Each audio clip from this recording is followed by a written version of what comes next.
Welcome, everyone.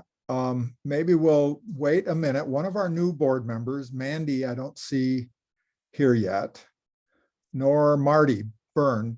Cameron, do you know if both of them are planning to be here? Mandee couldn't make it. Oh, sorry. Mandee isn't able to make it tonight, unfortunately. Okay. But Marty, we're anticipating having show up? I believe so, yeah. Okay.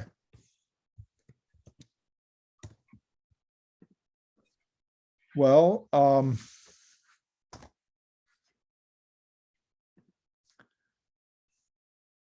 shall we call the meeting to order and do introductions, or shall I read a brief reflection before everyone else gets ready?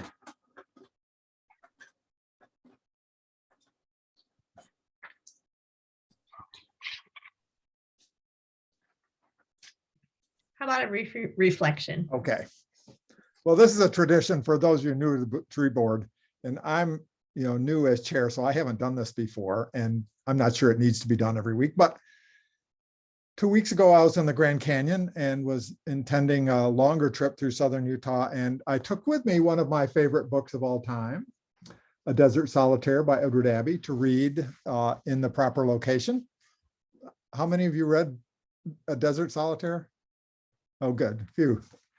Ed Abbey served a couple summers as a park ranger in what was then Arches National Monument, and wrote a wonderful book that he refused to be considered natural history writing, but it was writing about natural history of canyon country. And I'm going to read an excerpt from an essay called Cliff Rows and Bayonets. Time to inspect the garden.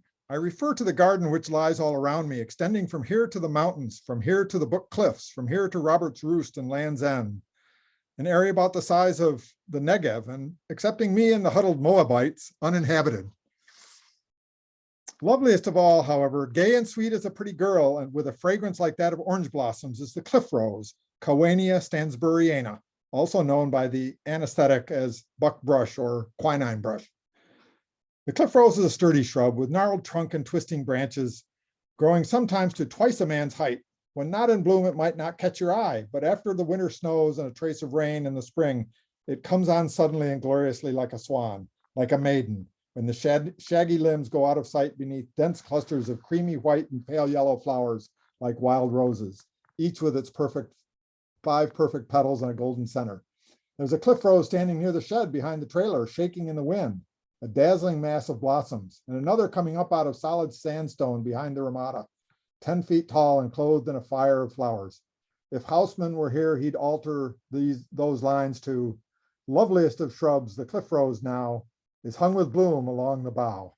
The word shrub presents a challenge, at least to such verse as this, but poetry is nothing if not exact. The poets lie too much, and Jeffers exactly. We must insist on precision around here, though it bend the poesy a little out of shape. The cliff rose is a practical as well as pretty. Concealed by the flowers at this time are the leaves, small, tough, wax-coated, bitter on the tongue, thus the name quinine bush, but popular just the same among the deer as browse when nothing is better available. Buckbrush. The Indians, too, are practical people, once used the bark of this plant for sandals, mats, and rope, and the Hopi medicine man is said, even today, to mash and cook the leaves as an emetic for his patients. So I was seeing cliff rose in flower on the southern Grand Canyon 2 weeks ago and miss it, but I'm back. Okay, so let's call the meeting to order. I still don't, so I see Marty, good. So I guess everyone is here who is going to be here. Let's go around and have a quick round of introductions, and I will call people in the order I see them on my screen. So Cameron, I'm going to start with you.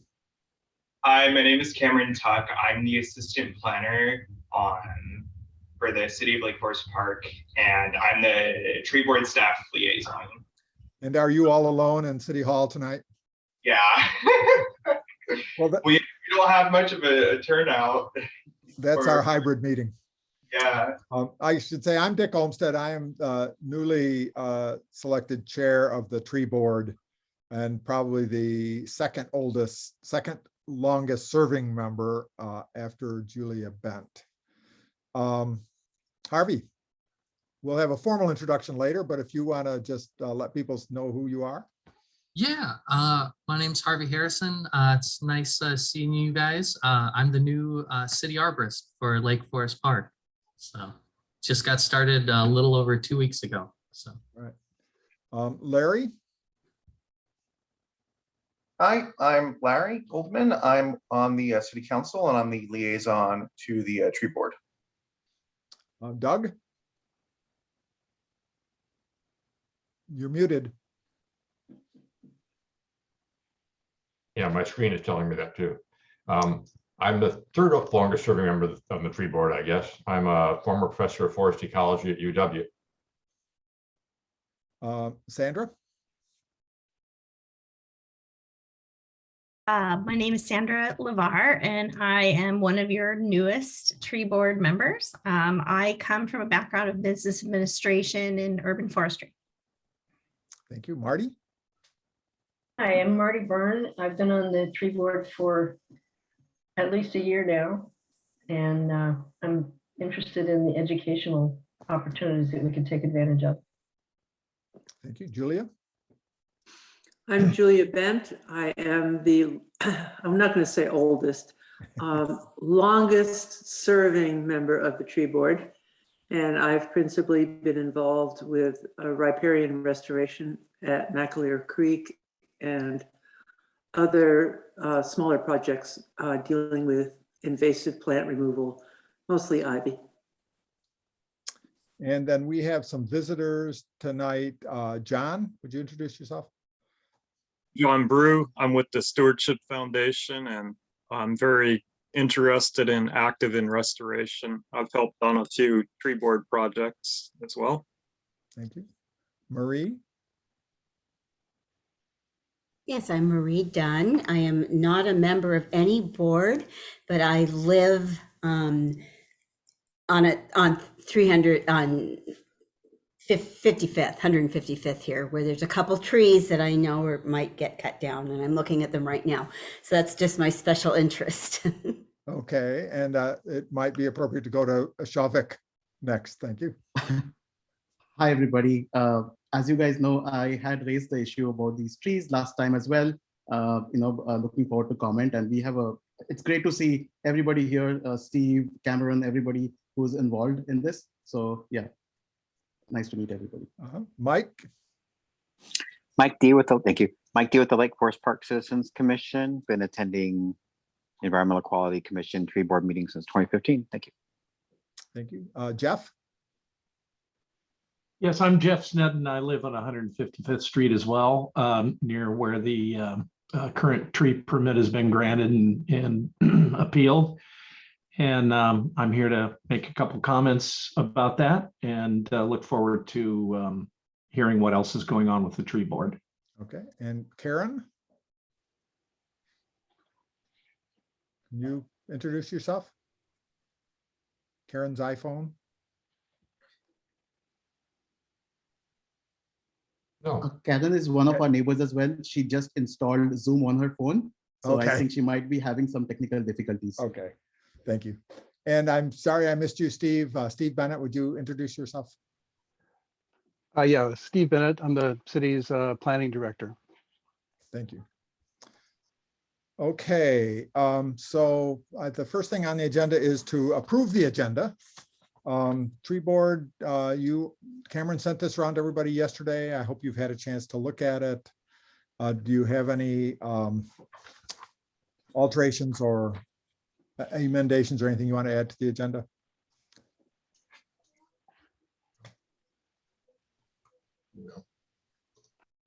There's one thing that I think I'd like to add. No, let's wait. I'll hold that off and we can consider it for next month's agenda, I think. Okay. Cameron also sent around the minutes for the last two meetings. If you recall, the May meeting was canceled because we were unable to assemble a quorum for the tree board. So we couldn't meet. But so the last two agenda or minutes were for the March and April meetings. Do I hear a motion to approve the March minutes? Motion to approve. Second. Doug, okay. So all in favor, I think, raise your hand. Just visually, I think we can do that. All right, thank you. Do I hear a motion to approve the April minutes? Oops, all right. Yeah, there's something in there that I was supposed to have said that doesn't make any sense, so I guess I'd like to change that. Okay. Go ahead. In March, in the approval of minutes, it says Mr. Sprugel expressed his recommendation, change they to he. And I don't see a he in there, or for that matter, a they. It may be from they to thee. It's from the previous. Sorry, I believe it was from the previous meeting. So that was a change Like to the. For minutes from a previous meeting, that's what I mean to say. Yeah, okay, I guess without seeing what I was amending, I can't tell what the amendment makes any sense. So I'll assume that it made sense and it was a brilliant idea. It was approval of a minutes, and so it must have been written something in the plural that should have been in the singular. That would be my interpretation. Okay. And that a retired professor might pick up on that sort of thing. Okay. Do I have a motion to approve the April minutes? Okay, I see Doug. Anybody second? Julia? Thank you. Vote to approve. Hands to the screen. Thank you. Okay, it's approved. All right, so now citizen comments. So do we have someone who would like to offer a comment? Mike D. Please use the hand raising function on Zoom if you're familiar with that. Mike first and then Shavik second. Mike. Howdy, thank you. Mike D with the Lake Forest Park Citizens Commission here. Thank you all for meeting today, and I appreciate that you record your meetings. One of the things I would suggest or recommend is that you make the recordings available to the public, maybe by posting them somewhere that's easily found on the website. I sometimes get inquiries from the community and people in the public that want to know something maybe in reference that I said, and it's easy if I can go back and check the recording and make sure it's all in context and remember what the specifics were and then be able to get back to them on that. But I have had trouble finding the recordings on the website. Thank you. Cameron, are they posted, do you know, or is there some way we could make them more available?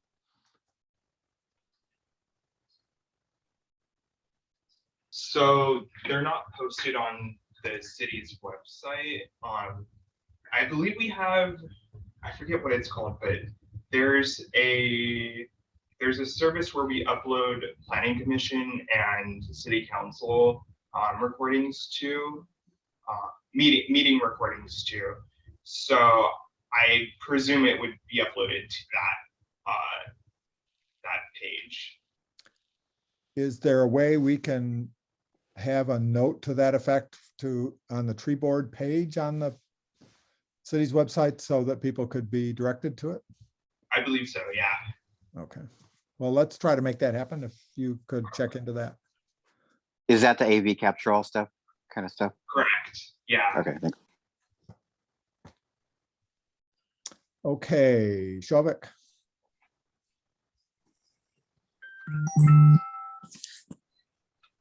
Hi, everybody. I'd like to provide an update on the appeal.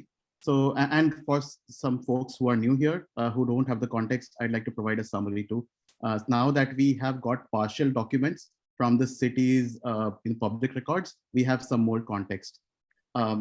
So there was this is a lot which is on 155th Street. If you're familiar with Sheridan Market, it is just down the hill from that. In just 7 years ago, there used to be 11 trees on that property. In 2015, there was a permit issued to cut down 5 trees. And what happened was, in addition to those 5 trees, 3 additional trees were cut, which we have pointed to the city several times. No action has been taken. And then now there's a city has issued another permit to cut down the remaining trees on that lot as well. And that is to allow the new builder or developer who's bought this lot to maximize the footprint of the lot that he wants to build. This developer is notorious. Karen here can attest. Karen lives down the lot from him, and he's been harassing her to cut down the tree on her lot. And now that she has decided not to cut down the tree, he's still harassing her, and he's getting with the city's building department to put down the other trees on his lot. We did file a change.org petition, which was signed by over 200 citizens, and it was just plainly ignored by the planning department. We reached out to Ashley several times. Ashley was the tree arborist, and we did not hear back from her for 3 months. And what we got back was the permit was issued. After the permit was issued, we were told that there is an appeal process. The appeal process was supposed to be for 14 days. But right the day after the notice was issued, the developers sent arborists to cut down the trees, as a tree company to cut down the trees. We still don't know if those guys had proper permissions on business licenses. We've asked city about that. The city hasn't responded back on that. So we neighbors got down, we talked to the tree company and told them that, hey, we are going to file an appeal. They went back, but the day after they came back again at 6 a.m. in the morning, thinking that they would cut the tree and it would be a done deal, right? Unfortunately for them, we neighbors went there again and apprehended them, talked to them. This time they were very aggressive and they would not listen to us and were hell-bent on cutting the trees. So we had to get the Lake Forest Park police involved to protect these trees. And then we raised it to the planning department but Steve here can add more light here, but the planning department's take was that, yes, even though there is appeal process, it's just for namesake, they can cut the tree right after the notice. So that's the catch 222 in our code, which allows trees to be cut down even without due appeal. There are several other issues here. The image that you see behind me is the lot that you can see. And if you can see my finger, this is a small sign there. And at the bottom of that sign, you would find the tree permit. It is purposely posted there behind these bushes so that people cannot see that there is a permit issued. So all of these violations, we have several times notified the city, but the city has taken no action against this developer, neither to fine them or to cancel their tree permit. It is really unfortunate that we also last week we also talked to the city council. We raised this with them, and we asked that the city should pull the permits that have been issued already and have them work through a REU, which is a reasonable exceptional use, I believe, which allows them to build their lot by protecting the trees around the trees and not by cutting all the trees there. But the city, instead of taking that suggestion, they have asked us to file the appeal formally in front of the hearing examiner, which is exactly what is probably going to happen. And one more point that I probably want to mention is the arborist report is incomplete. It's a one-pager. I have been over this last 2 weeks, I have talked to several arborists, and every report that I have seen is more than 10 pages, which talks about the details of the methods that were used to evaluate the health of the trees. This report was just a joke. It's just a one-pager which just mentions one line that these trees have fungal fruiting bodies. I spent 2 weeks researching what fungal fruiting bodies look like. They are supposed to be kongs. They are supposed to look like mushrooms. And they're nothing like of that sort. I've taken videos of this tree, pictures of this tree, and sent it to several tree experts around the city. And everybody has told me that there's nothing wrong with these trees. then it's a huge conflict or contradiction in the report, which is a one-liner report.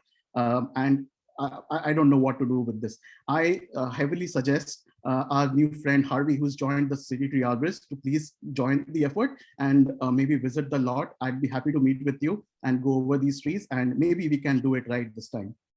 Thank you.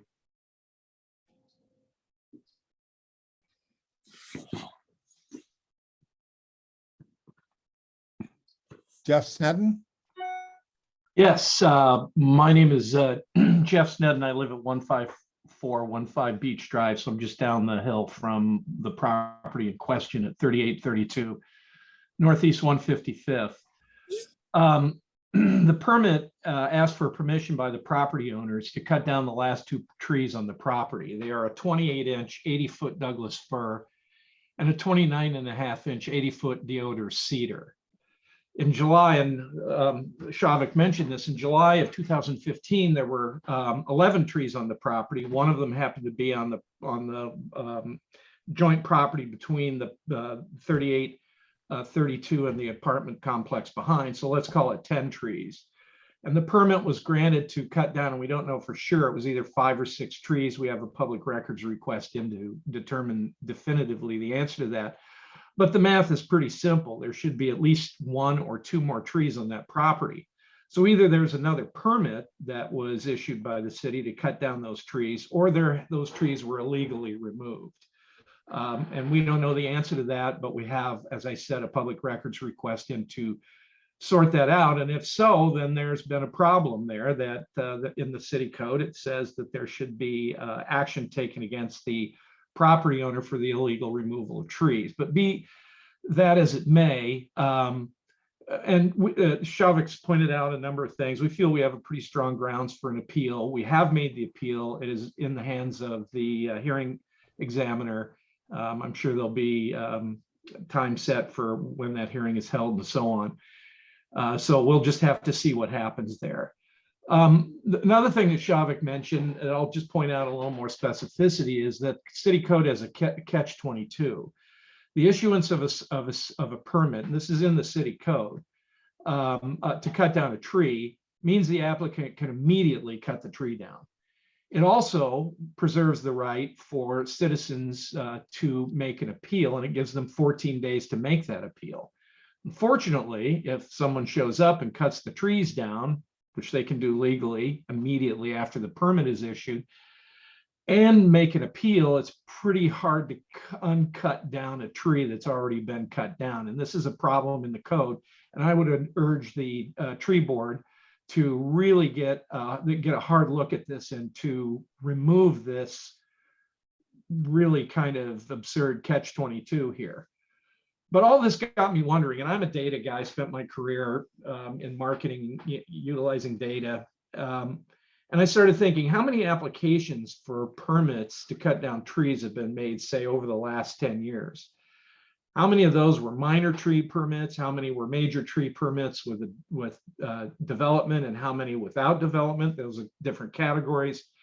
How many of these were denied? How many were granted? How many of those permits were submitted by homeowners versus property owners, or who might be considered developers, as in the case at 3832 Northeast 155th? Bottom line, how many trees have been cut down? And how many of these were legacy trees? How many of them were landmark trees? How many of them were exceptional trees?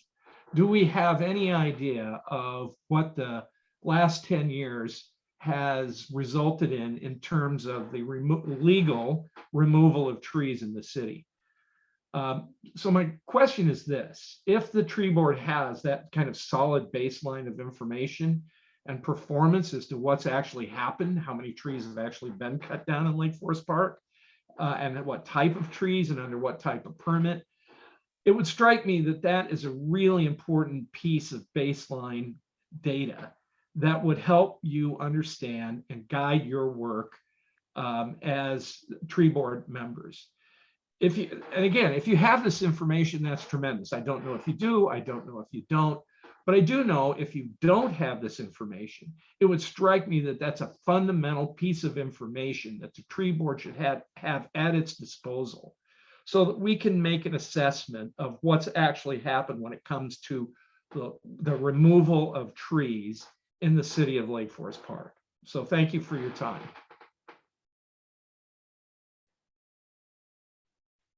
Thank you, Jeff. Those data do exist. As of a year or two ago, I think there was an intern who had compiled the data for a several year period. I don't recall exactly. Could that data be shared? I don't know where those data reside. Cameron perhaps can look them up. I know that that was done under the auspices of the last arborist, Ashley Adams.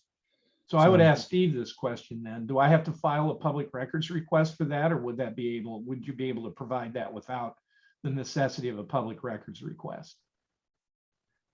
I would think that, I mean, every tree board meeting, we have a presentation of what trees were permitted in the last month, cut down, what permits were listed. So there's 7 years of tree board minutes that probably include that information.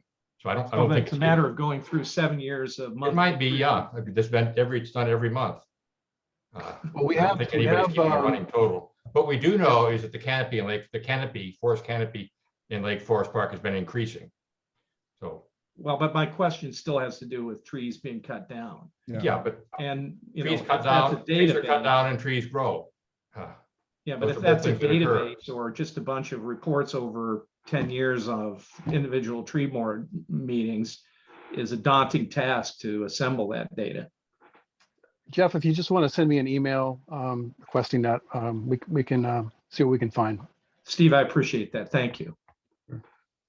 I would just add a note, Jeff, and to build on what Doug had said, is that the whole concept of the goal of the tree ordinance in Lake Forest Park is to maintain a tree canopy. And that the rules for tree removal permits are that trees can be removed, comparable canopy has to be replaced in form of trees planted. And so the forest canopy is a dynamic forest canopy in which some trees disappear and others take their place.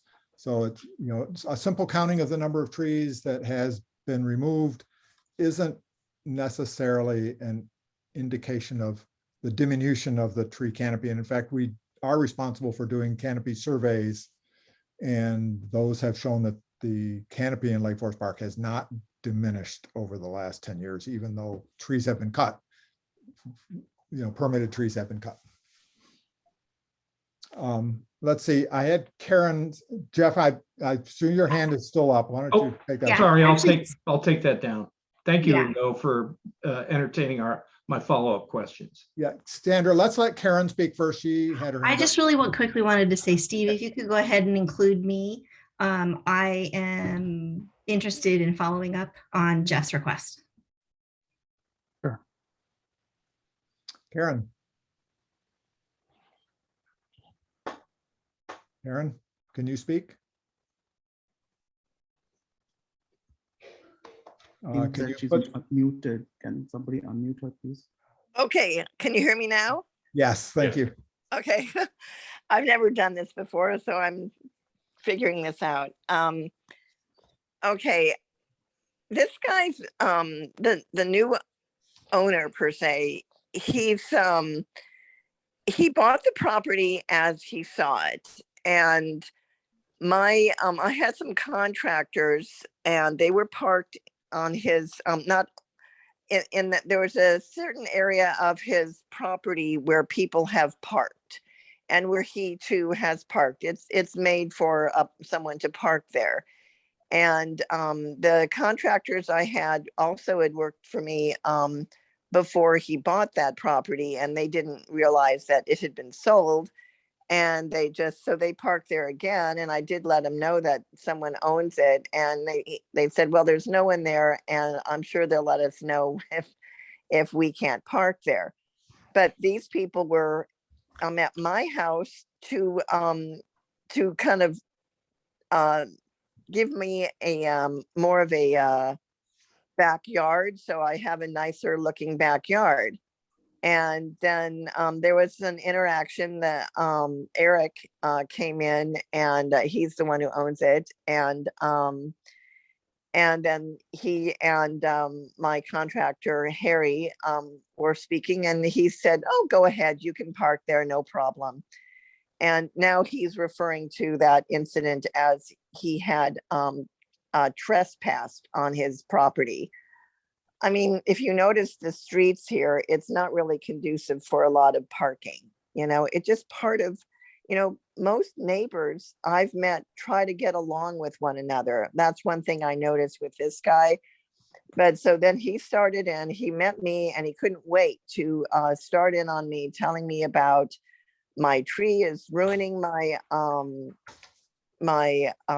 foundation, and going on and telling me that. And I know that I had just had my tree instead of what he calls lollipop trees, and I wanted my tree cut in a way where it's sort of more thinned out and specific branches removed, so that I used to call it Squirrel Highway, because the squirrels just had a real fun time ruining my my balcony. So I wanted that one gone. And I did ask the neighbor at the time, Peter, were there any branches he wanted removed from his, you know, because it overhangs.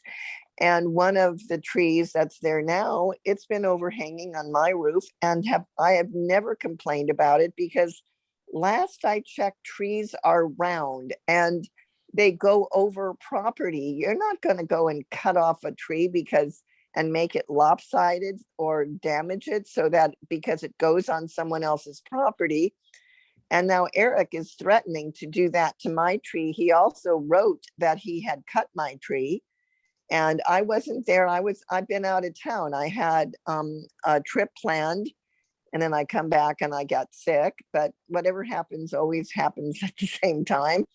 So anyhow, but this guy, when he really did his best to intimidate me. And I remember asking the arborist that maybe I'd seen maybe 3 years prior, and he said, well, it's been growing since then.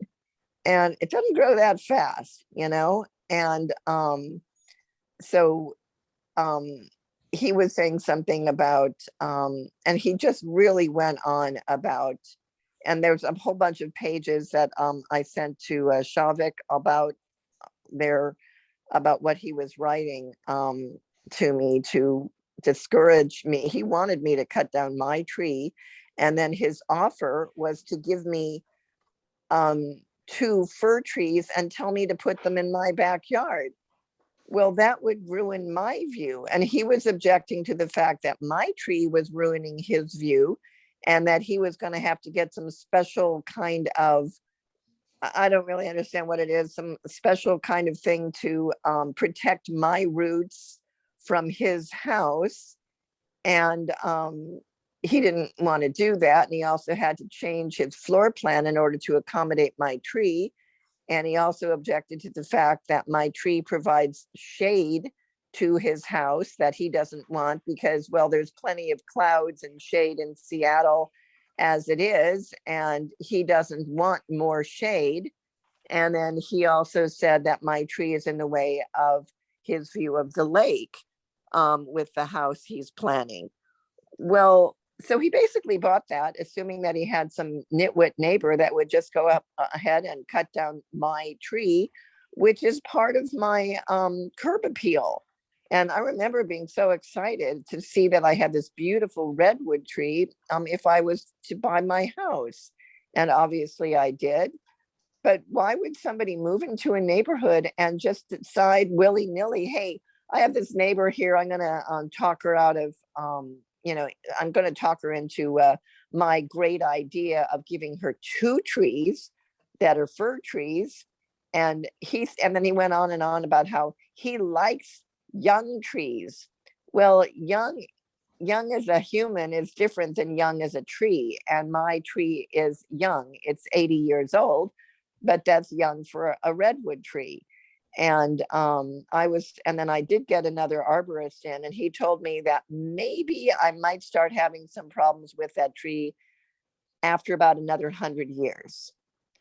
So Eric didn't like that answer very much. And since then I've heard he made some comment he wanted to fix my house, and I didn't have the time because I need some renovation done. And at that point, I don't trust this guy anymore, because I just don't, I feel like everything he wants is about trying to get me to get rid of that tree. And then telling me he recently, all of a sudden out of nowhere, he sent me the signed notice about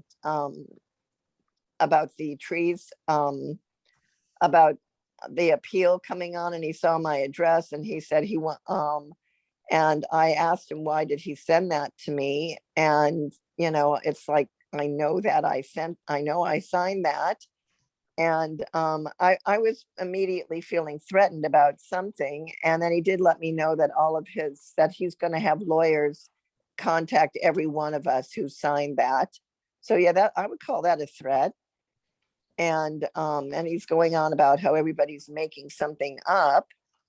And I mean, I don't know everything about what's going on because I've been out of town. I've been really busy during this time, and it just seems like whenever there's something like something I don't know about, or I'm out of town. And I was very disappointed that Ashley had nothing to do with any of us. She said she'd get back to us. 3 months later, all of a sudden I'm out of town, and now they're talking about the tree again. And I'm like, bad timing for me. I can't be in two places at once. And so, Karen? but yeah. Could you wrap up, because we Okay. have Okay, on the agenda. I've never done this. Anyhow, I just am feeling threatened in general that about my tree. He has told me that he's cut branches off my tree, and if any branches were, Thank you, Karen. I gonna be really cut, want that's not to ask good. you to stop now. Okay. Because we do have an agenda we have to get through. Okay. I had a round of correspondence with Shavik, and I appreciate your bringing this to our attention, but the tree board really is not involved in code enforcement and decisions by the city. And it's not our role really to challenge those code enforcement decisions made by the city. We're in a position to advise the city on code modifications and to act in a role to educate residents about the value of trees and so on. And so I encourage Shavik, and I encourage you all to, as a group, take your issue to the city. A neighborhood group will probably have much more weight with respect to any decision to be made on this than tree board members will. We don't live in that neighborhood, and our job is not to try to get the city to act in any particular way on any given tree permit or tree ordinance enforcement.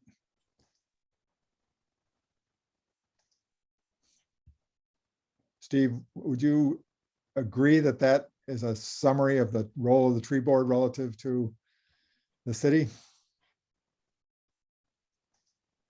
You've made, some good suggestions about changes to the tree code, which is a very important role of the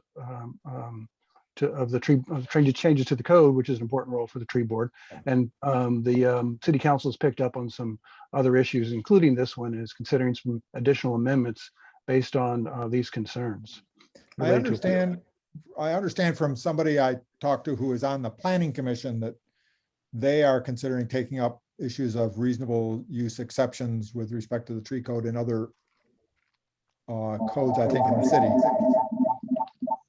That's correct. They're looking at the reasonable use code process. But thank you all for bringing that to our attention. And at this point, we're going to proceed with the rest of the agenda. Thank you. Okay. Actually, Dick, but we're on the subject of keeping to the agenda, though. Yeah. For city council meetings that I've been on, comments are limited to 3 minutes. Oh, yeah. Does that apply to tree board meetings too? I don't know the answer to that. Cameron? Yeah, it should apply to tree board meetings. We haven't been enforcing it, but yeah, it would apply to the tree board as well. We I believe. rarely have extensive comments, so this was Yeah. unusual. Okay. Okay, the next item on the agenda is for the next meeting, which will be on July 6th, 7 PM on a Wednesday, July 6th.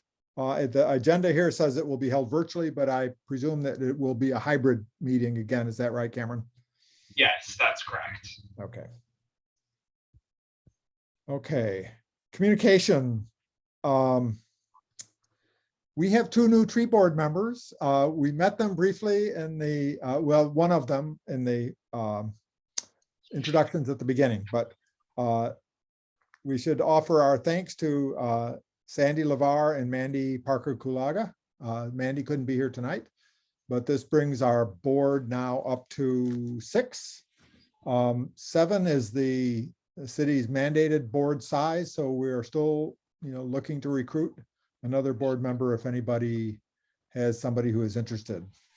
They should probably get in touch with Cameron.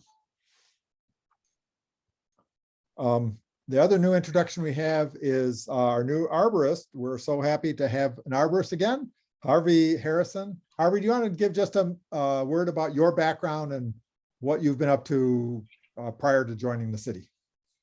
Yeah, definitely. So a little bit about myself. I'm from Wisconsin originally. I moved out here with my girlfriend just over a year ago. I have a background in forestry and urban forestry from UW Stevens Point in Wisconsin. I worked as an arborist for 4 years, and then I also have worked with Asplund as well. So a little bit of urban forestry, a little bit of utility forestry, and then now more of the municipal side of things. So yeah, that's a little introduction. Thank you, Harvey. Okay, Cameron, do you want to say anything about the format for upcoming meetings? Of course. So starting today on, public meetings in the state of Washington are required to comply with the Open Public Meetings Act. So moving forward, we're going to be having hybrid meetings. The public has the option to attend via Zoom or in person at City Hall. And yeah, the tree board members aren't required to meet in person. They can continue to meet virtually, from my understanding. But that pretty much sums up the procedure that we're going to be following. Also, if you'd like to attend in person, we do meet in the forest room, and there are I did put up signage, directional signage, as well. Thank you. I think before the next meeting, it would be good for tree board members to maybe caucus individually or, with Cameron, let him know if we want to start meeting in person again. And I personally would like to meet in person, but COVID is starting to rear its ugly head again, and maybe it's not yet time. Okay, thank you, Cameron. Just to comment on that, I think it's probably will work best if most of us do one or the other. Yeah. I'm not sure how well a couple of people in the meeting room and a few people on things is going to work. So yes, I agree. So Karen, I see your hand up, but we're past the period of public input. Is your hand still up from your previous? Okay. Okay, old business. McAleer Creek restoration. Julia, can you give us an update? Yes, we've had some major depredations in one section of the cedar trees. One beaver actually tunneled under the fence and came up next to the tree. I'm not sure how they're getting them out of there, but there's not a scrap of anything left when they're done. So it's a little bit, that's discouraging, but it is just in one area. I'm going to contact we have about $2,000 left, and I'm going to contact the Department of Fish and Wildlife in the fall to see if they can come in and trap out those beavers and replace those trees. You know, it's a learning experience. I think we'd do better to put in fewer small trees and spend the funds on a few more larger trees, because the beavers don't seem to bother them as much. They've only gotten one really major one, which is when they tunneled underneath. In regards to everything else down there, I was down there last week, and the bare roots have done really well. The willow stakes have all leafed out, whether that's just as a result of their stored energy now, and if they'll take root remains to be seen, but so far so good. The other plants are doing well. The mountain beaver are working on some of the sword ferns as well, and we put some cages around them. We probably need a few more of that. And so the plan is, as far as I know, is to spend the balance of our funds in the fall with some larger cedars. There are a lot of weeds in there still. They're native weeds. Some of them are those little mustards that people think of them as pop weeds. They came in and covered everything. There's also quite a few of another weed called jewel weed, which is really easy to remove. I got out a good portion of it the last time I was there. I plan to go back in the next day or two to pull some more of that. I'm just composting it in place. I don't think it'll cause any problems otherwise. There's a little bit of knotweed left, and I'm not sure how to proceed with that, given the dislike of using herbicides, but that is the only way to get rid of it. I want to consult with a woman, the manager at Applied Ecology, and look at maybe going in and just painting those individual ones. That way you're not getting it in the creek. I mean, she'll still have to post it as using an herbicide, but I would contact the Stewardship Foundation ahead of time. So we're not spraying, we're painting. I think that would be cost effective because there's so little knotweed left. But no, a lot of the natives have come up on their own that were buried by the ivy, and it's so far so good. It's looking pretty good. We'll just see how it does as the years go by. I will say that in the future, I would hope that the city will be interested in perhaps funding more invasive removal as we go down the pike, because it will continue to move in. I mean, I'm talking about paying for one person a day or two, and it wouldn't be very costly. We have a lot of money from the conservation district in the city. Has quite a bit that potentially could be used. So, but yeah, so far so good. Well, thank you. And I hope you all go tour it. There's a good pullout right next to the creek. It's upstream from where 182nd Street intersects Perkins Way, and pull out there and then just walk up a short distance. There's a bridge across the river, and that's where the project starts. And from there you can just walk downstream and see what's been put in. And we even got quite a few skunk cabbage to start growing. So things are looking pretty good for now. Any word on the other project? Any word on the other project that's on the slope above that is? I was just going to bring that up. Thank you. Yeah. The King Conservation District in their forestry revival plan that they've been working at Grace Cole have plans to do further invasive removal along the bank above the creek. And so that would be excellent because it's mostly ivy, and over time that ivy is going to want to creep down and cover what we've done. So that's the kind of thing that just needs to be, if nothing else, just macheted back to keep the border fairly obvious between the restored area and the non-restored area. But if they get the funding, and I did meet with Mike Lasecki on site, and he thinks that he will be able to hire people to come in and do much as what we've done, which is to remove a lot of the ivory on the slopes. All the landowners in that area are more than willing. They've been very cooperative. Great. Thank you. Any questions for Julia on the McAleer Creek project? Okay. Next item is the 2022 tree inventory. Cameron, can you speak to this, or Steve, is there any work? I can Steve? speak to that. We ended up putting out an RFP earlier or last month, and we've just got back 4 statements of qualifications for a consultant that would lead the follow-up inventory of the 2010-11 iTree inventory.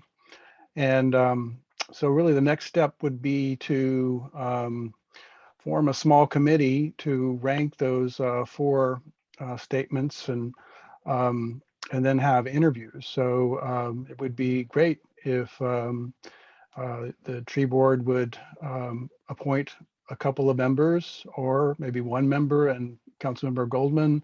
If you wanted to do it that way, that would work too. And then those 2 people would serve with Harvey and me on a selection committee to figure out who we want to interview.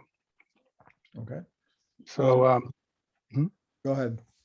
Oh, and then on the intern front, we want to hire an intern for at least 2 or 3 months this summer to do some of that initial outreach to the people who allowed their property to be inventoried. And so I think I've got the go ahead to put the job announcement out. And so I'm just finishing that up and making sure the city administration is on board with that. We'll use we'll probably use tree funds for that, the tree fund revenues. And we have like a $17,000 grant from the DNR urban forestry folks. And so that'll run from July to July of 2023.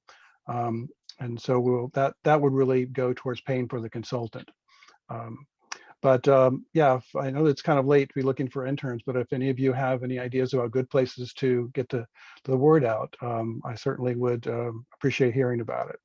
So that's the report on the inventory. Any questions? Thank you. While that's fresh in our mind, Doug, would you be interested in being on the review committee to help select? You're muted. I'm going to be gone the last half of the month, and it sounds like that's, I mean, I would be willing to do it, but I'm going to be gone from roughly July 15th, June 15th to the 25th, which sounds like that would be the time you'd want to be doing it. Or are you going to do it sooner than that?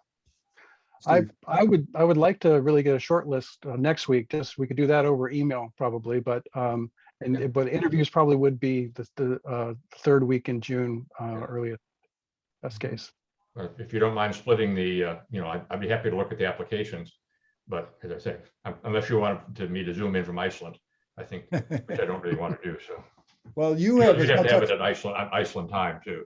So you probably have more expertise than anyone else on the board about this. So if you were to help with the review of the applications, that would be great. And I or somebody else could help with the interviews.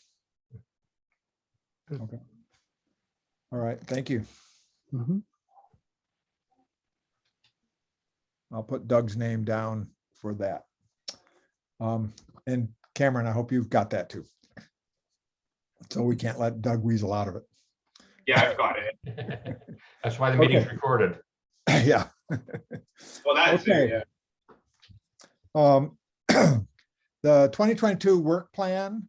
I don't think we need to pull up the work plan and go over it line by line, but there are a couple of items on it that I think we need to discuss.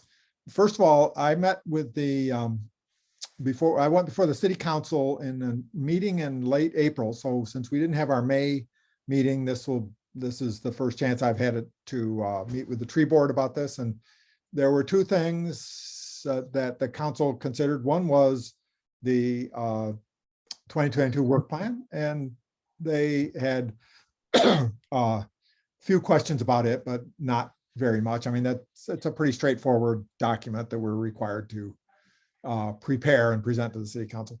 But the second aspect of the second item that I presented to the city council was our recommendations for changes to the code for the tree ordinance. And that was, I sort of went through the changes. I didn't talk about the whole code and the justification for them. And it was pretty well received, I thought. Marty, I think you said you attended that council meeting and listened in. And Steve, you may have been there, and Joe, certainly Larry was. So, I was relieved and pleased that the city council was seemed receptive to the recommendations that we made. Anybody want to offer any comment about that? Larry, do you know when the action will be made on the changes? Yeah, I can give you a few updates if you like, and then Steve, if I misstate anything, please jump in. The plan is for the council to take up the tree code revisions on June 9th. That's a week from tomorrow. It'll be primarily through our work session. That's the 6 o'clock meeting. That's where we'll be having discussions about it. Also, I did want to, I suppose, follow up to some of the public comment and what people were talking about. I've worked with some city staff and Councilmember Cassover to come up with language that would essentially adopt a 14-day waiting period on major tree permits. That way, that would sort of bridge this gap where it's after the permit has been issued, but it's before an appeal has been lodged, and it would just protect that window. So I believe that is something that the council will be discussing on June 9th as well. And then in terms of a time frame for adopting any changes, Steve did throw a bit of cold water that there's a legal process involved with the state environmental SEPA process. And so it's likely that the final approval by the city council would likely be late July. Okay. Thank you. And I noticed that we just jumped ahead of ourselves a little bit on the agenda, but that's fine. Is there anybody else that have any questions or concerns about the tree code amendments? Okay. And Harvey, have you had a chance to be up to speed, I presume, on both the code and the amendments that have been presented? I'm not sure if I know of all of the amendments that have been presented. Okay. Cameron can get you we prepared a document that has the changes incorporated in it. And okay. Cameron can make sure you see that. There was nothing major, I don't think, but a few things that streamline it and get rid of some issues that were problematic and so on. Okay, I'll be sure to look. Okay. Okay, going back to the work plan, the first bullet point there was replacement tree plantings in the city. And this was our effort as a board to try to identify where we need more trees and how we can go about using the budget that we have for tree planting to start to actually get more trees in the ground. The board hasn't done much in the way of tree planting for a few years. And so the inventory, as Steve mentioned, is going to take up some of that, some of those funds, but I think we still have a substantial amount of funding for tree planting. And we may have more coming up in the next year or two, pending the negotiations regarding that big fine that is going to be levied for removing a bunch of trees earlier this winter. That as I understand it, any money that comes in from code enforcement, the tree board gets to use for tree planting.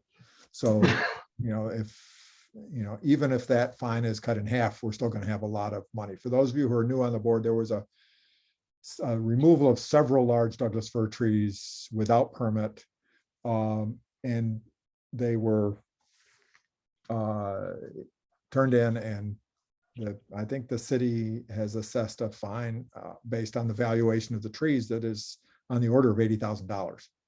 So I guess that's being appealed. Cameron, is that what you had said? Or at least there's no negotiations going on? I believe that they're working on negotiating that the violators working on negotiating down the price. Yeah. I'm not sure of the status of that, but they did remove 11 trees that are regulated by our code. And a few of them were really big. So it was a substantial hit all in one spot. Okay, and there was no construction going in. They just wanted to clear trees for whatever reason. So at any rate, we're going to have resources. This is one of the charges that we as a tree board have to plant trees, to make arrangements to have trees planted in the city.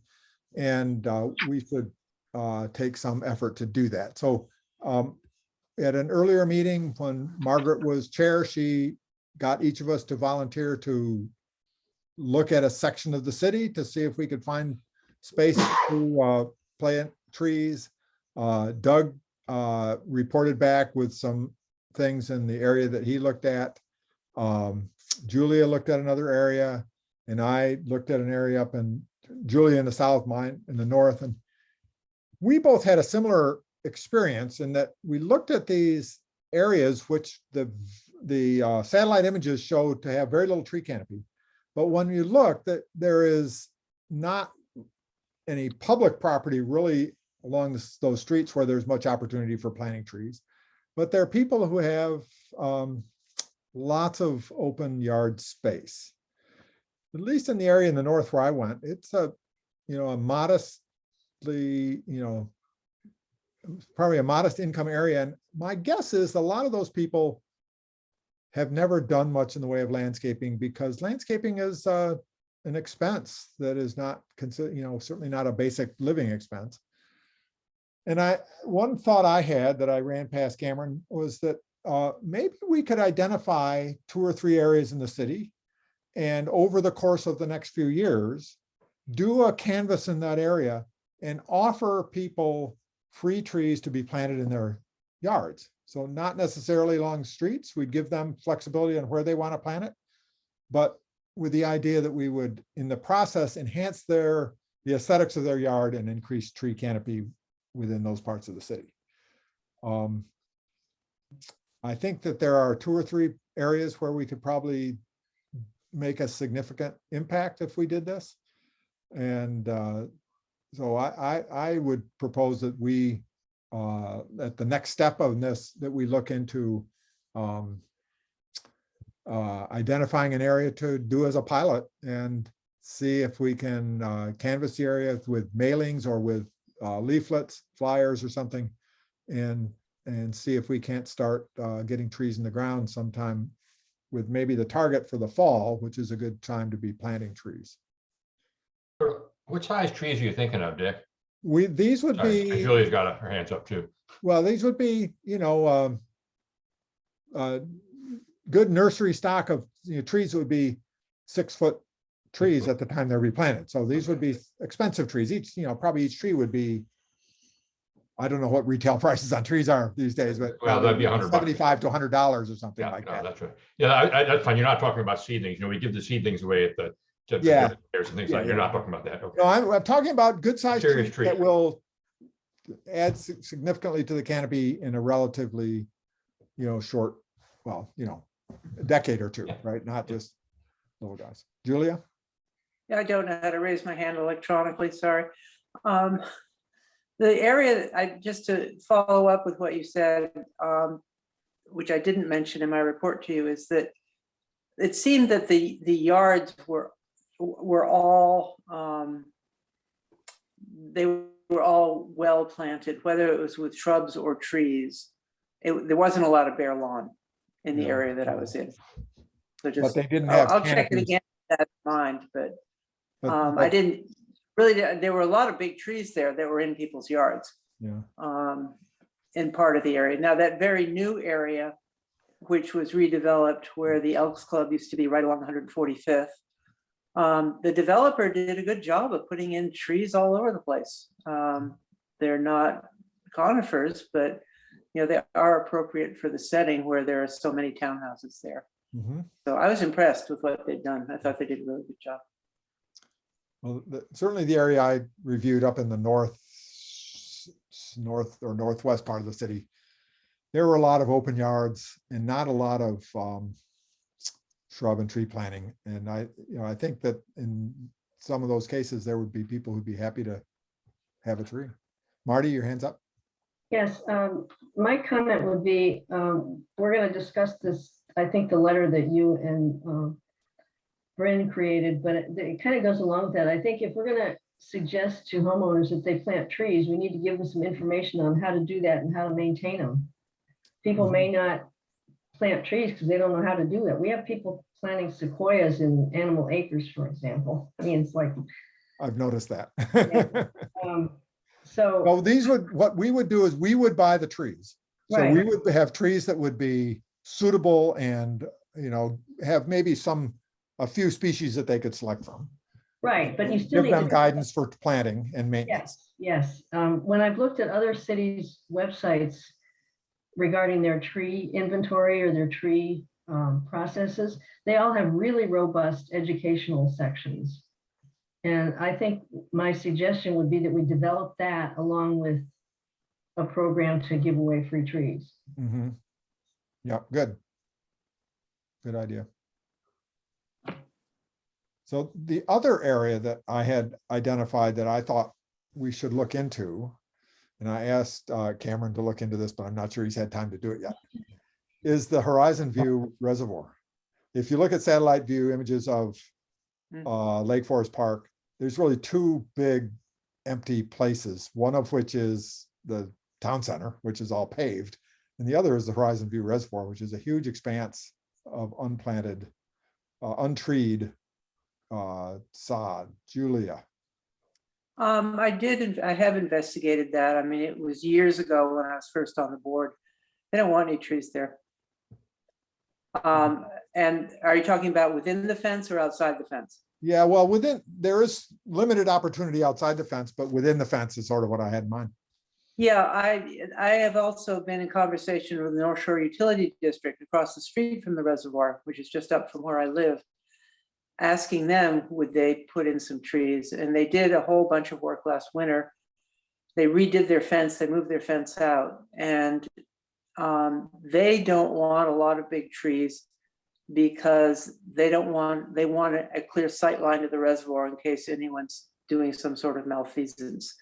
And that wouldn't surprise me a lot for the other one as well. But I do actually have a couple of contacts that know about that reservoir a little bit. So I'll see if I can follow up and get any further. I brought it up years ago when I was first on, and I was told by the then assistant planner not to do anything because they were going to be doing a lot of changes, which they have been doing. They've been, putting the cover over it. So, I think until that's completed, they're not even going to think about anything else. It's a good thought to try again, but my experience with North Shore Utility District is that they don't want anything to do with trees or obscuring trees. There are a few trees inside the fence. So the argument that they don't want any trees inside the fence. Which fence? Around the Horizon View Reservoir. Okay. But not many, obviously. 2 pine trees, yeah. Yeah. Yeah. And there used to be trees at the North Shore Utility site, and they're gone now. I don't know what happened to them. So they were just little shrubby hybrid fruit things. They weren't terribly canopy directed. So yeah, I intended to follow up with. Sorry, go ahead. What's that? I just intended to follow up with North Shore Utility District later in the summer, because if I can get them to plant something, the fall would be the time to do it. Right. Yeah, that's why now is the time to for us to start making contacts and seeing if there's something that can be done. So Cameron is still going to check with that and find out who he can talk to about the reservoir property, okay? There are opportunities for more plants around the streets lining the reservoir, I think. Although in some cases there's those ditches, which. Yeah, I mean, that's what we looked at when we put in those 6 trees, 3 at each corner. And because of the ditches and then the amount that it gets walked on, Yeah, there isn't much space. yeah. Well, those, There might be along the north side of it. yeah. That's an option because there's a lot of flat ground there. Yeah, and that's sort of a park area though, that where a lot of users like to run and play. Yeah, with their dogs mostly. Yeah.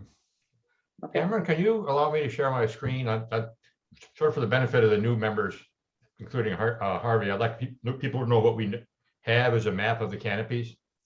Of course. I have to make you a co-host. Hey, just say, why don't I post it? Because I have it up on my computer anyways, if you. Okay, sure, that's fine. Well, okay, you're already a host, that's fine. Oh, although it says host disabled participant screen sharing, so I can't. Richard, or I haven't made you a co-host either. I just made Doug a co-host. And Okay, Doug can do it then. All right.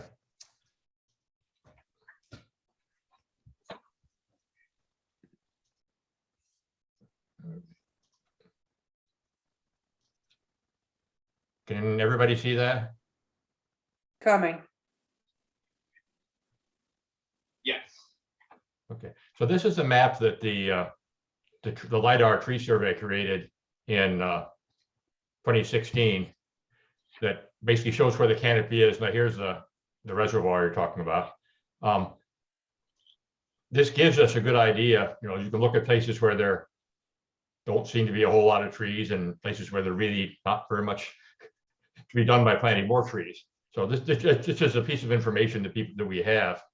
And here's the area that's really short on trees is down here. This is I think is 165th Street. No. Yeah. Yeah, about 165th Street there. So anyway, just make people aware we have this resource that shows where the canopy is in Lake Forest Park.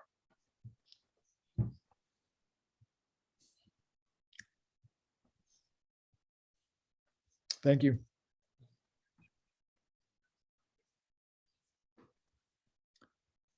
Okay, any other thoughts on that? I know this is something we've been chugging along on and haven't made very much progress on, but I think we should try for this fall to have a plan in place to get some trees in the ground. I think that area in the north, that on the map that Doug just showed, is an area where I think we might find homeowners that would be that would welcome having trees on their property. Okay. The next bullet point under work plan is the outreach initiatives. And I'm not sure what this was in reference to. Cameron, was this the letter to new homeowners? Cameron, are you there? I think he's AWOL.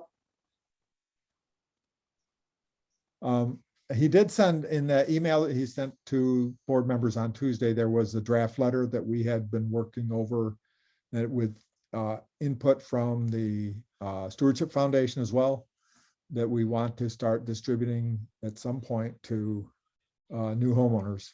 And I think that it's, this is also something we've been chewing over, and I think the letter is now pretty well refined and edited to, I don't know if any more rounds of editing will improve it much. Does anybody have any comments on that? I think John Brew is here representing the foundation, and he's helped out on that. Sandy, you had your hand up. Yeah, I did take a look at the letter, and beyond sort of making it a little bit more flashy and quickly readable, one of the things that I think was addressed or mentioned is as a new homeowner, I may not necessarily know what a significant tree is, or a landmark tree, or frankly, even what an invasive species may or may not be. So, for example, I just heard that all the weeds I just pulled this past weekend were not weeds. So The weed is a plant in the wrong place. Okay, well, good. Okay, Yeah, I you was don't good want to- then. So that's an example of something that maybe should be or could be addressed in this first letter. I assume this is the first letter that someone or first communication. Yes, I mean, we haven't done anything like this in the past, although I think the Stewardship Foundation once, years ago, put together a flyer for new homeowners. Okay. And there may be a draft of that around someplace. Okay, and then the only other suggestion that I had, well, actually I had two, but one was for delivery, a single letter isn't going to be as digestible as short snippets. So maybe you send out one and then you say, hey, do you remember the last one? Here's some more information. And then, hey, here's a third one that we're really trying to get across the final attitude. And when you see that third time, it brings up the mental recollection of what you've already heard. Yeah. And additionally, it kind of paces it out for new homeowners, especially. They got a lot on their plate and trees may not be at the top of the list, but they're going to get there, within a few months or, maybe, oh, I've digested the important things like my trash and now I'm ready to move on. Yeah. So I think the worry may be that there are homeowners for whom it is the top of their list. They say, I'm going to move in here and take out those trees. So yeah, well, I don't know if you recall, but I was one of them who moved in, planned to take out the tree, but luckily waited. Yeah. And then the final thing actually that I saw was that it sounds like Bryn was taking the lead on this. Yes. Except Bryn is gone. Except she's gone. And right. So I would like to volunteer to take a look and take the lead on this. Thank you. In replacement for the work that all the work. I mean, it's kind of ready for that Bryn has done. Yeah, that would be great. And your idea about multiple, successive contacts is good. One of the things we've struggled with is how to even establish contact with new homeowners, right? I mean, it's, there's some suggestion you could do something with, say, their first water bill or with some, because there's not just a mailing list for new homeowners, right? That the city has that they can give us. So we have to figure out somehow we can make this work. And this is kind of the other reason why I'm thinking maybe this is a good choice for me. So I happen to know a guy. I happen to know a guy who has, just like we all do, access to the public records on the MLS, which you can see who in your neighborhood bought and sold when and what and where and what's the address and what the new owners are, etc. And so using that to particularly target when you would send out a letter to new homeowners, and then a kind of a catch up on everybody you haven't hit in the last, 50 years that might be interested in this information.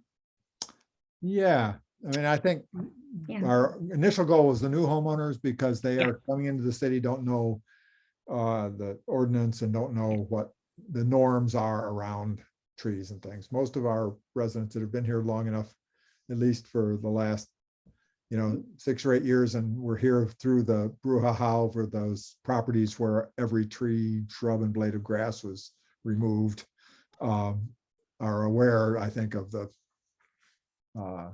restrictions that are in place in the code. So we'll take our first step at any rate, trying to reach the new homeowners.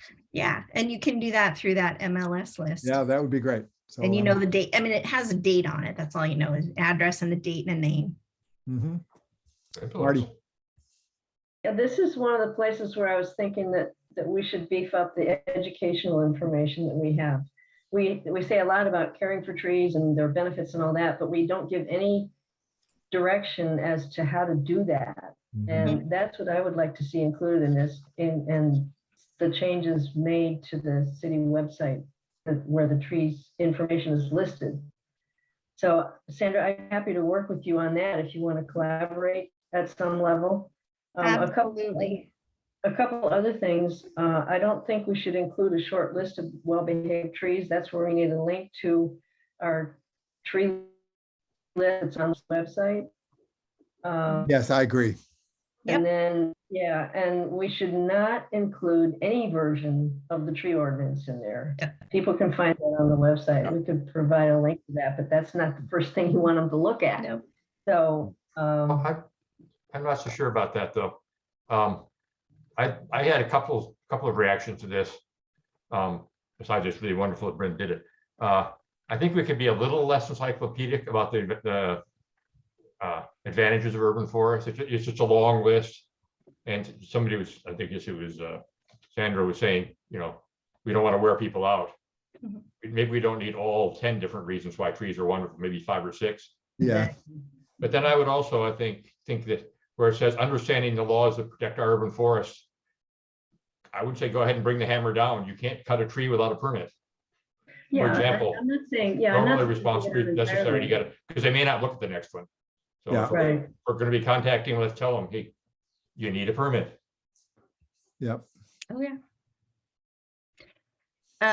On the permit, the 2 questions that kind of came up to me to highlight, and I didn't exactly see them on there, was 1, why do I want a permit? And 2, what do I expect once I submit it? Just kind of 2 sentences. Yeah, that would be useful. Yeah. Mhm. Well, you want a permit because you can't cut a tree without it legally. Right. Anyway, it needs some work and I'm happy to work on that with Sandy. I will absolutely. Yeah.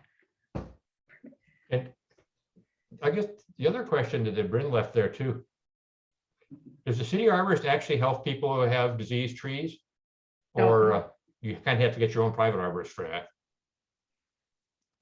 I believe you need a private arborist. I don't think, I mean, given how full Ashley's plate was, I can't see that she would have time. Now, you can contact her now because she's now an independent contractor. Yeah. But Yeah. she's not, I don't think that Harvey's I think he will find out very quickly that unless he does it on his own time, and I don't know if that's ethical. If you are the arborist, you probably can't consult with people. I don't know. That's something that Steve would know about. But anyway.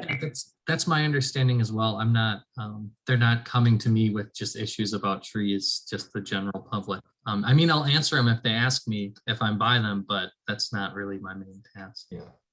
I think for major tree permits where there is questions about tree removals because they're hazardous or something, that arborist gets involved at that point, but that's all. Right. I'm just saying we don't want the letter to imply that, you know, this tree doesn't look so good. I'll call the city arborist and you'll come out and look at it. Since that's not going to happen, let's make sure the letter doesn't imply it will. And also you keep in mind that when the city arborist comes out to look at your trees as part of a permit, you get charged for it. Yes. Yes. That's something people need to be aware of. Okay, so Marty and Sandra, if you guys want to, sort of work over this letter more and think about how we can implement it, that would be great. Yeah. Okay. Let's see, moving on.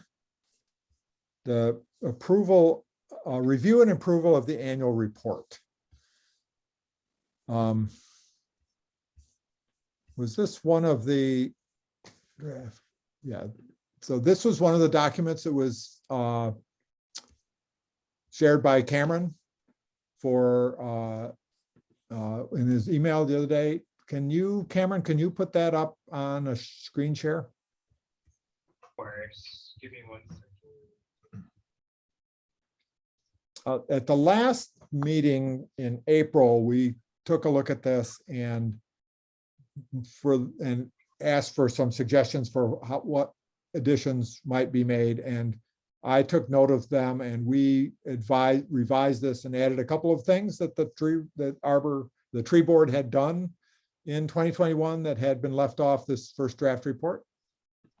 And so I'm personally happy with the way it is, but we should go through it once again if we need to vote on it and approve it. Let's see. Okay, can you make that bigger, Cameron? Of course.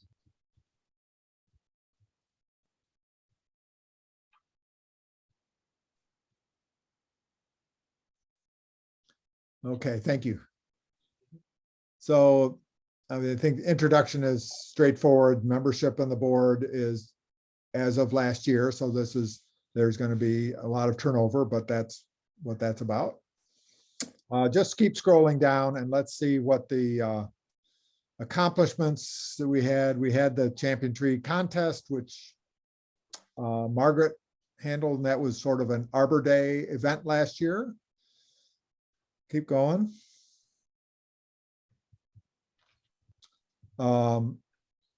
We had the farmer's market table. Whoops, not too far. Oh, I think this is the wrong document. Huh. My apologies. Sorry. Is this not the updated one? Yeah, that's the original draft. Okay. What did you send us? I believe it was the original draft because I downloaded that document from our webpage. I'm looking at the one that you sent us by email, and it has some of the additions that we added to it, including the note about the illustrated tree walks, the column in the LFPE news. I think we're new. I must have had a different version open on my computer then. Let me pull up the.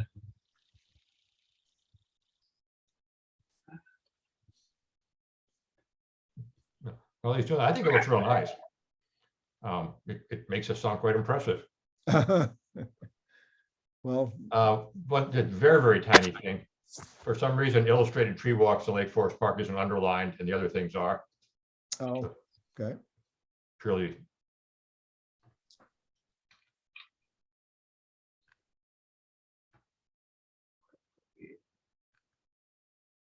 I think we were up to this point. You've got something covering it though on your screen share.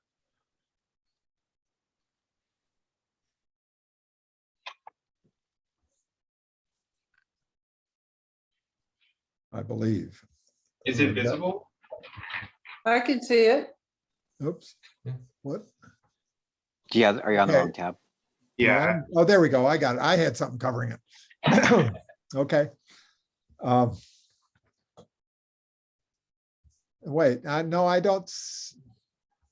I'm sorry. There it is. Okay.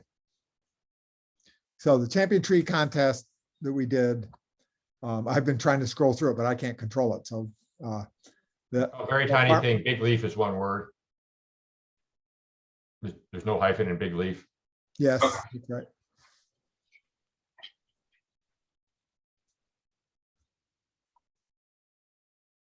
Okay.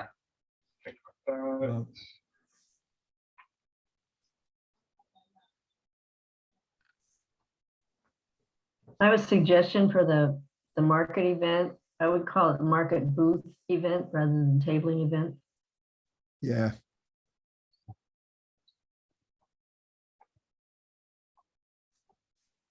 Okay.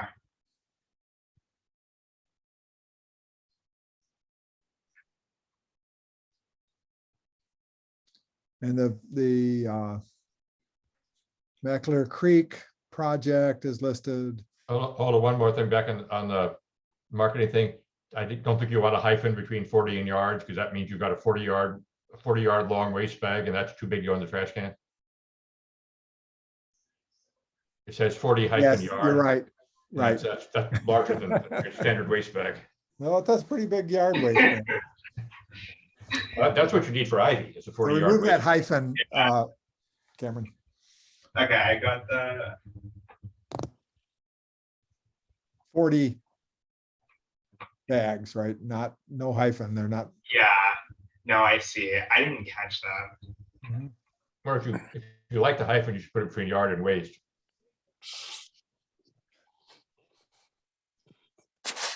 The ivy removal project, I don't think we need to go through these in too much detail. The tree board column, that's been an irregular thing, but I have one planned for the next month on to talk about the tree walks and encourage people to download them. Another Dave, grammatical correction, please. Under the semi-regular column, it should be to the effect of the June heat dome, not affect. Unless that's what you meant, Dick. Sorry, where was that? It's in the, right under the tree board column in the LFP news. It should be Yes. effect rather than affect. yes. That's you're right. Thank you. Do you see that, Cameron? Yeah, Is the thing about illustrated tree walks, is that all stuff that was done last year? One was done this year, one was done 2 years ago. And David Hepp and I are working on another one. So, you know, if we get one revised a year, that's been sort of my goal. But maybe we'll get 2 done this year. I'm just making sure we aren't claiming something from last year that we did this year. Well, I just became aware of the new online pamphlet today, and I think it's really cool. yeah, so that one of the one of them that Julia helped on was done 2 years ago, but I don't think we included it on our last annual report, so I don't mind claiming it here. And the Sheridan Beach one is last year? The Sheridan Beach one is the one, the new one this year, this spring. Well, it's actually this spring, which means it wasn't in last year's report. So that's picky, Doug. Yeah. Okay. Scroll on. and that's it. Okay, good. Well, that's, you know, those are several good projects that we've done.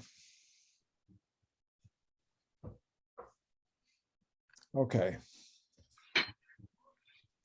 So do I hear a motion to accept the annual report with the edits that we just discussed? So moved.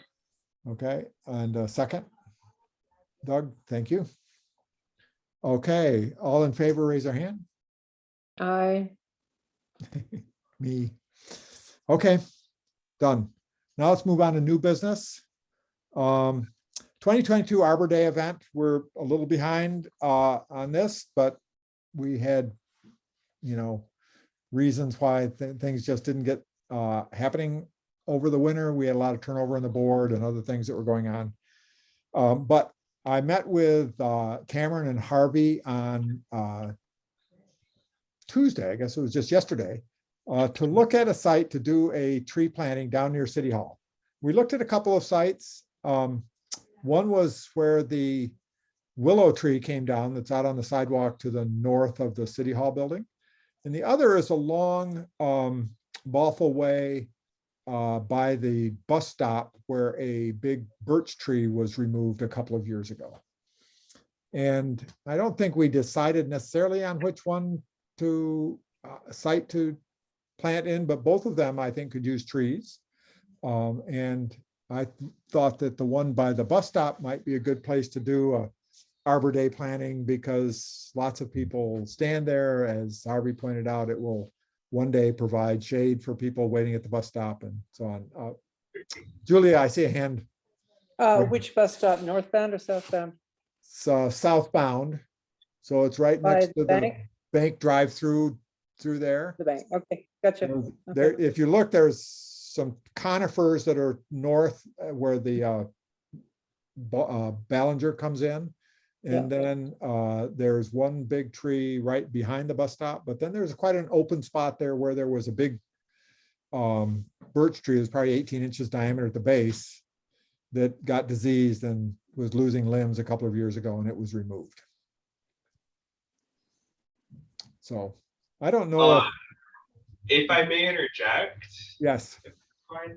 So I spoke with the Public Works Director, Jeff Perigo, about these two sites, and he said that the area near the bus stop is the most ideal for planting, to plant a new tree. He said that where the birch tree, not the birch tree, where the willow was that recently fell, he said it was a good idea to just let that site settle a bit before we do any new plantings. Okay, well, that makes the decision easy then.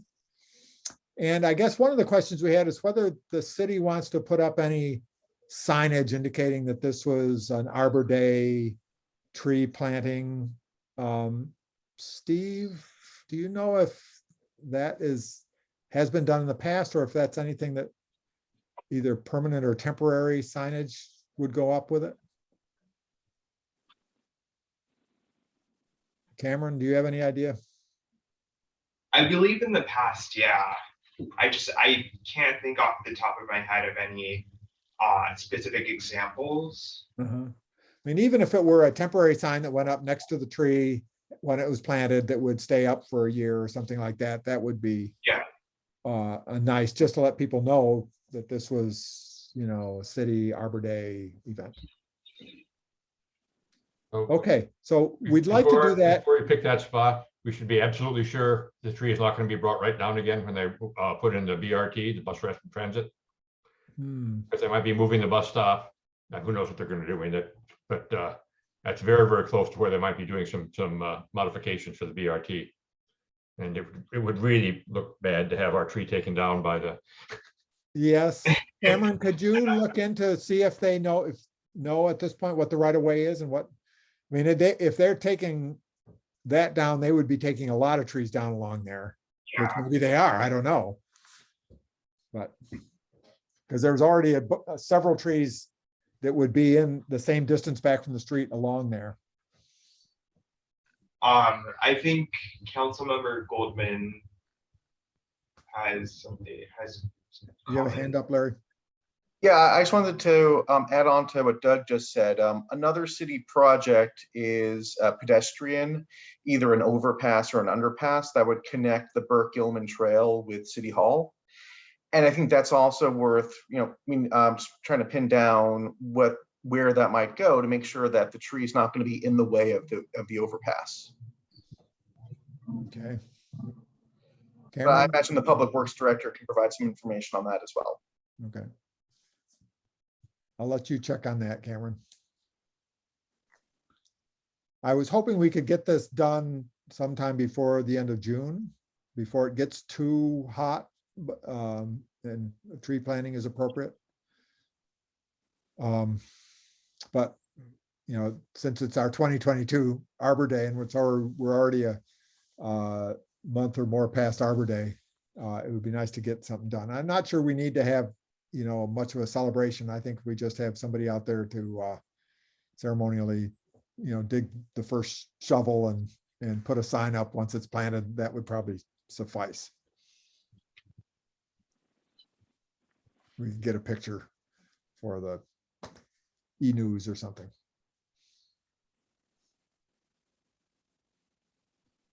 I'll try to work with Cameron to figure out some of the answers to some of these questions and then get a plan, and Harvey can help maybe with coming up with a tree or a species to plant. Yeah, sounds good. Okay. All right.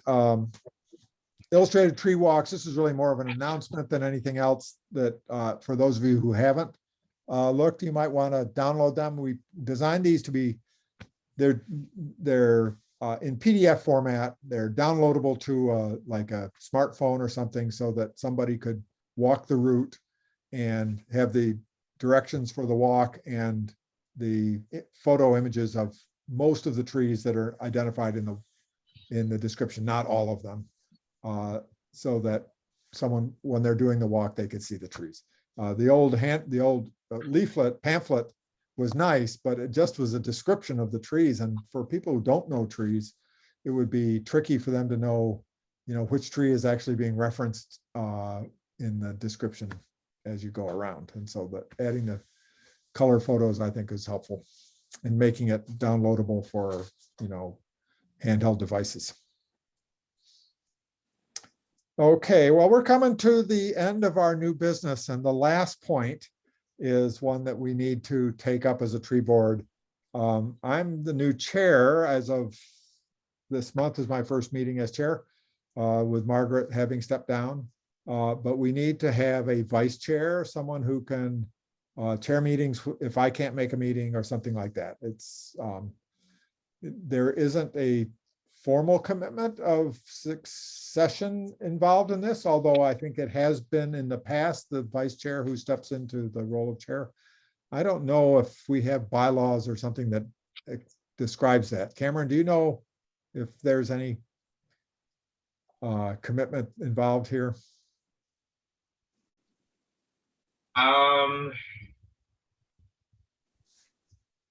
I don't believe there are. Let me look. But I think it would be nice to have someone who will be nominally the vice chair, and without, pointing any fingers or something, it would probably be better to have somebody who is not brand new on the board, or somebody who has already done yeoman service for being on the board for so long as Julia. So I would narrow it down to either Doug or Marty, maybe, if one or the other of you would be willing to volunteer. I guess we should elect, but if one of you is interested, could you? I really would rather not do it, frankly. Fine. Marty, would you be willing to serve as vice chair? I'm trying to avoid taking on new commitments at this point. I know we need to find somebody, but I just can't do anything else. I'm sorry.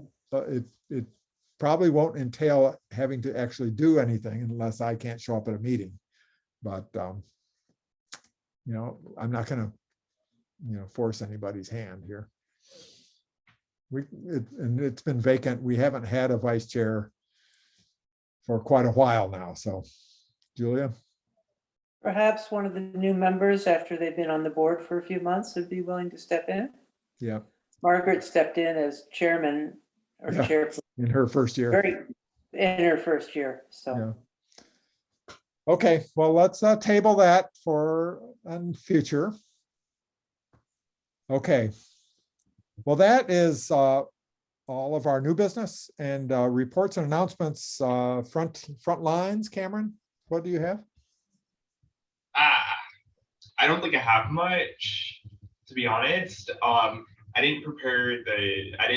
wasn't able to prepare the tree permit list for this month. I think likely at next month's meeting, we'll provide a pretty substantive tree permit list from March up until the end of June. And yeah, there's been a general lull in tree permit applications with the city. Off the top of my head, I'm not sure if we've had any tree code enforcement cases within the past month either. I'm really trying to think. I guess one of probably the only notable thing is that an appeal was filed for the Kajat. We've been calling it the Kajat major tree removal. It's the permit that was referenced by several members of the public during the public comment period. Beyond that, I don't have much to update on. I should note that while we've been rambling on, Mike has been doing yeoman's work, providing us information in chat. Thank you, Mike. A couple of the things that he noted is that there's already a report on trees and shrubs proposed for removal by the BRT.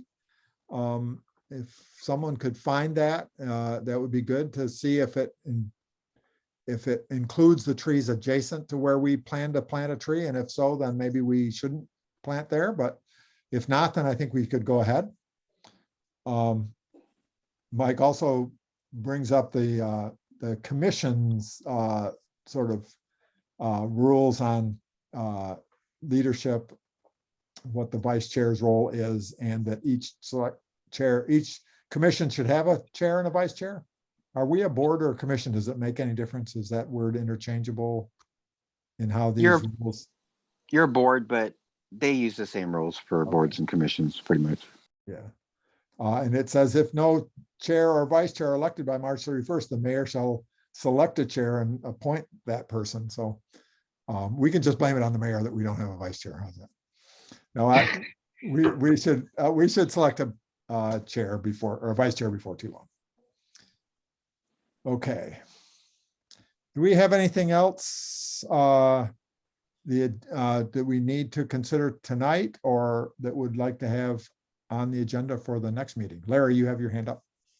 I was just wondering, did you want me to give you a quick update about what the city council has been up to? Yes, thank you. Please go ahead. So the major one, which I already addressed, was about the taking up the tree code next week. Other topics, I think someone mentioned that planning commission is looking at reasonable use exemptions and possibly making recommendations to the city council there. Other than that, really the main things we'll be pivoting to budget season soon enough. So that'll be taking up a lot of our focus once we address the tree code. And I think the planning commission is also looking at signage. Admittedly, not the most exciting of topics, no disrespect to them. But that's kind of what the city council is looking at now before pivoting to budgets. I think my name got floated earlier on in the meeting about possibly being on the search committee for the tree inventory, and I'm happy to do that if there's interest from the tree board and city staff. And lastly, just a personal note. So Julia mentioned walking through my neighborhood. I live in one of the townhomes in the Southern Gateway area. And I'm glad you think the trees are good. There's a couple of dead ones that we need to have replaced. And something I've been learning by looking at the tree code recommendations is the importance of native trees. And in looking over the contractor's plan, all the trees they were going to replace, none of them were native trees. And so that's something I've been looking at, trying to nudge the HOA and the contractor to amend the contract to replace the dead trees with native species whenever possible. So I appreciate that sort of education from the tree board. Great. Yeah, I think that's it for me. Okay, thank you. Anything else from anyone before we entertain a motion to adjourn? Agenda for next meeting. Anybody have anything they particularly want to add to the next meeting?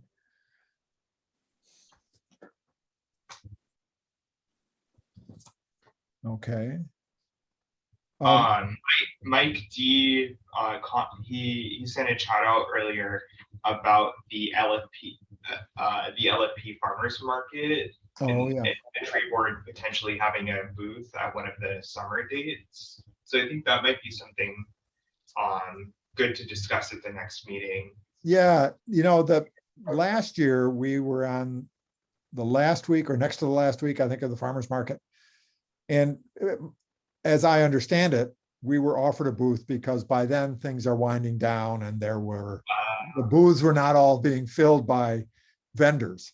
And I think during peak season, they're not going to be looking at giving up good vendor space to us for free. So it would be good. I want to do it again because I thought it was a really good educational opportunity, but yeah. I suspect it's not going to happen during peak market season. Okay.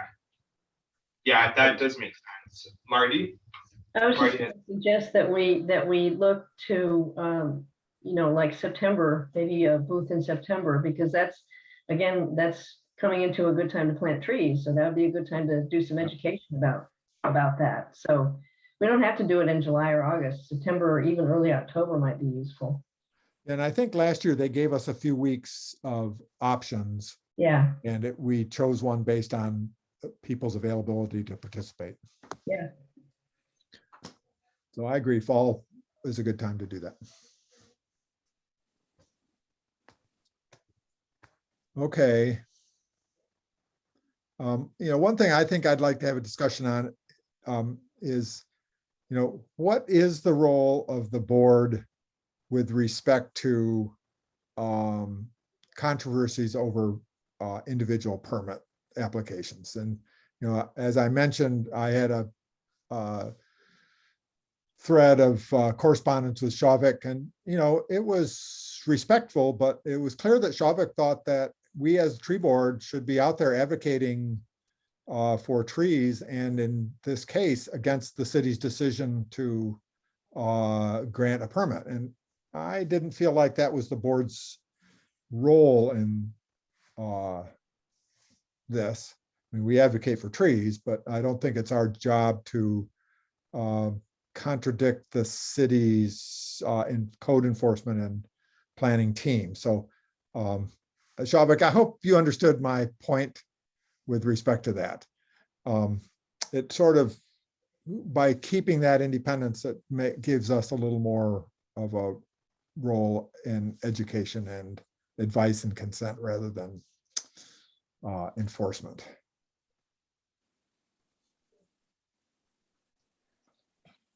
So if, I'm not I sure would say that's the code's pretty clear on that, and you're right. Yeah, okay. But I would say that this issue of this kind of catch-22 in the code, where you issue a permit, you can cut the trees down immediately, but citizens have 14 days to appeal, but you can't, uncut a tree. That should be dealt with. Yeah, it And sounds that like has Larry nothing to has, do with this permit.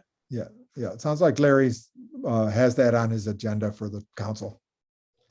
Yes, that's something that we'll be bringing up at next Thursday's council meeting. That, yeah, that waiting period between when the permit is issued and when the appeals deadline is. So yeah, we'll definitely be bringing that up. And yeah, thanks for bringing it to our attention. Yeah, that was good. Shavik? Yeah, another thing was, Richard, you've looked at the Arborist report, right? And we've seen other Arborist reports. So I think making sure that any tree permit has a comprehensive Arborist report, and if it says something, it is factual, there is documented evidence to support the claims in the Arborist report, right? So I think that is another thing that I think the tree board can help the city establish a formal and thorough process to be sure that, hey, if you're advising or giving a permit, then we better be sure of it, that that is in the the city's best interest, or in the habitat's best interest. Yeah. Well, maybe that's something we can task Harvey with, is coming up with a template arborist report that with all the points that should be included in a tree permit arborist report.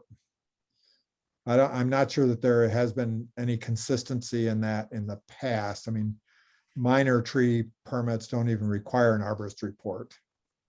So. Yeah, there is some variance between, it depends who's, there's a lot of commonalities that you'll find between them, but there will be some variance between even just companies, different companies making them. But I'm sure that there could be at least an outline of what would be expected to be in it. Yes. So Shavik, am I correct that the short arborist report for that last permit was one that Ashley drafted, right? Exactly. That was not a commercial arborist report. And so, that it's all we can control is what's the city arborist is doing. Okay, well, thank you again, Shavik, and guests for participating tonight. And I'd like to entertain a motion to adjourn. Doug, so moves. Second. Oh, come you up. Jolia, thank you. All in favor of adjournment. Thank you. Okay, we'll see you on July 6th, if not before. Thank you all for coming. Thank you. Thanks, everybody. Bye. Take care.